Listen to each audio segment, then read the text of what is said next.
going on, guys? So I'm going to show you guys how to adjust the rockers. This is a hydraulic flat tappet cam. So there's probably 3-4 dozen ways that you can actually adjust these rockers. And some of these, I mean, we got super loose. Some of them fall off. But this is way out of whack. So I'm going to give you guys kind of like a rundown of how you can do this. And basically, while the intake is off, because that's, to me, that's the easiest way. I've done this a dozen times, and I've done it a dozen different ways, but this is probably the most efficient way, and kind of like foolproof. So what I'm doing with this is I'm actually making 4 marks on the harmonic balancer on the front of it. That way it doesn't mess with your timing marks while you're trying to time it. So I'm doing it on the front of the harmonic balancer, 90 degrees, so basically 12 o'clock, 3 o'clock, 6 o'clock, and 9 o'clock. We're doing that because whenever I am adjusting these, I'm only going to turn the harmonic balancer 90 degrees. So I'm going to make these marks real quick. This doesn't have to be exact, by the way. It can be kind of rough. And then, so I got 4 marks on there. So now what we're going to do is, whenever you're looking at one of these engines, you're going to notice that these heads are offset. That's because the bores are offset. That way the rods can sit down onto the crankshaft. So the one that's sticking out the furthest, this is going to be cylinder 1, 3, 5, 7, 2, 4, 6, 8. That's basically bouncing back and forth. Now this is a small block Chevy. Basically any hydraulic lifter that you have, you can do this way and it should work fine. But since I'm over here, we're actually going to start on here. So what we're doing is you want this basically to be 0 lash. You don't want this rocker to be able to move up and down. So you want to be able to kind of spin it in between your fingers there. I have no up and down play. Like right there, I have a ton. So what we're going to do, and I'm also using a breaker bar, that way you don't have to switch directions. You can just go back and forth pretty easy. So what we're doing is we're going to adjust this to where we don't have any lash.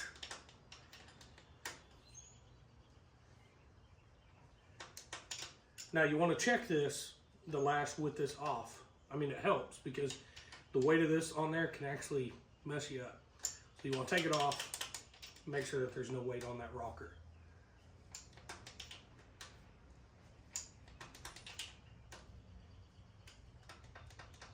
Getting pretty close. Still a little bit.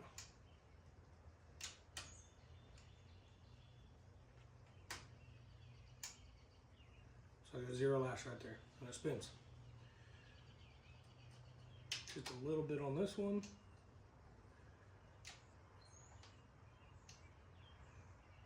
No lash. That's a ton right there.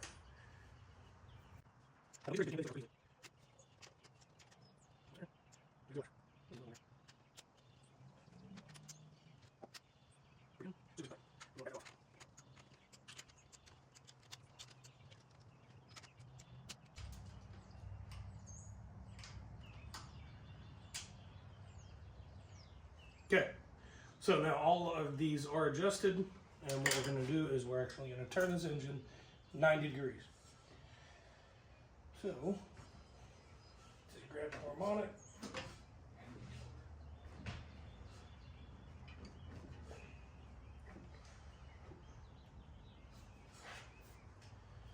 Pretty close there.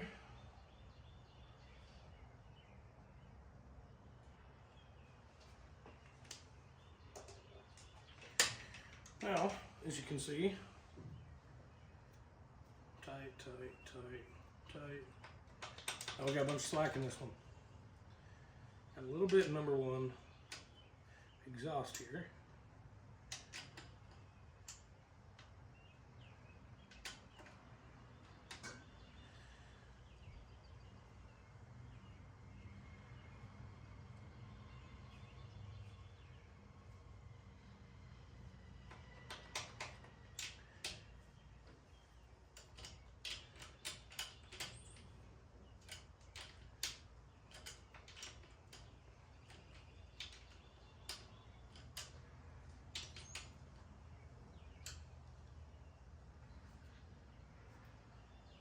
check these.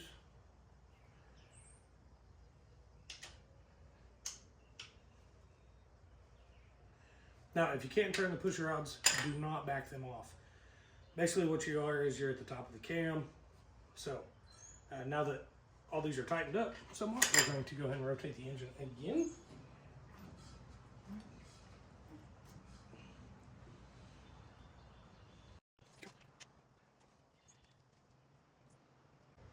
Okay, so again, we're okay right there. Yeah, another 90-degree rotation. And I'm going to make 3 or 4 revolutions on the engine just to make sure that we got a great baseline and there's no issues. Now, if you're noticing, I'm only doing this side of the engine because I have another video that I'm putting out, actually putting the intake and all this crap on here and actually replacing this engine. So, well, I replaced another engine with this engine. So that's on the other video of us installing it and doing everything else. This is just a baseline video of how you would adjust your rockers. So that's why I'm only doing this side. Get a little bit of play here.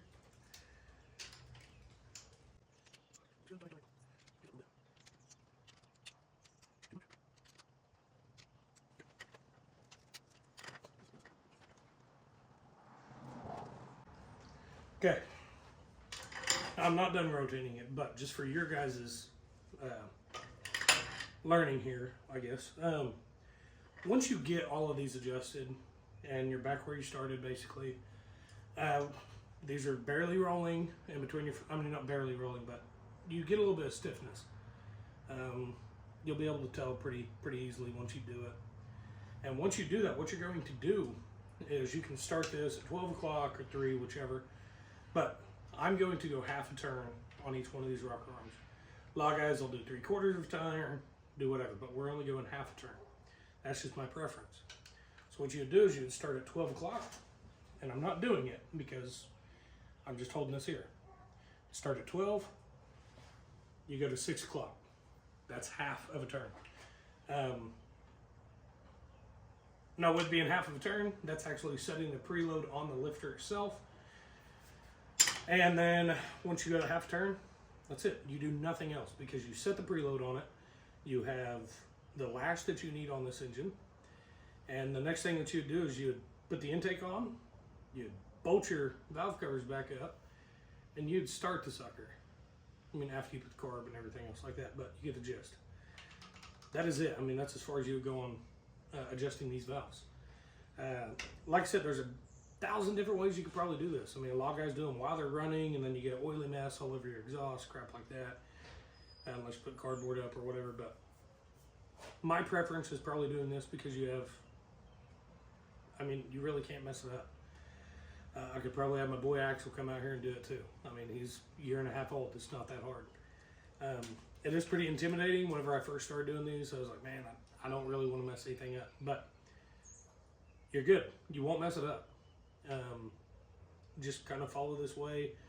Like I said, you're going to put it in a mark at 90 degrees, 4 spots on that harmonic on the front of it. And every time that you get the 0 lash on these, you're going to rotate it 90 degrees. And then you're going to keep doing that. You're going to make 3 or 4 revolutions on that crankshaft. So you're going to turn it 3 to 4 times, making sure that you get all the play out of this. And once you get that, you'll turn it half a turn or 3/4 of a turn, your preference. And once you do that, you're setting the preload, and then it's done. I mean, that valve is set. So that's about it. I mean, that's kind of the gist of it. It's really not that bad once you do it. So I hope this helps somebody out there. I mean, because, you know, YouTube has really helped me going through a lot of crap, trying to figure out what I need to do. So I would love it if I could pass that knowledge on to somebody else. So hope that helped. I will see you guys in the next video, and you guys have a good day.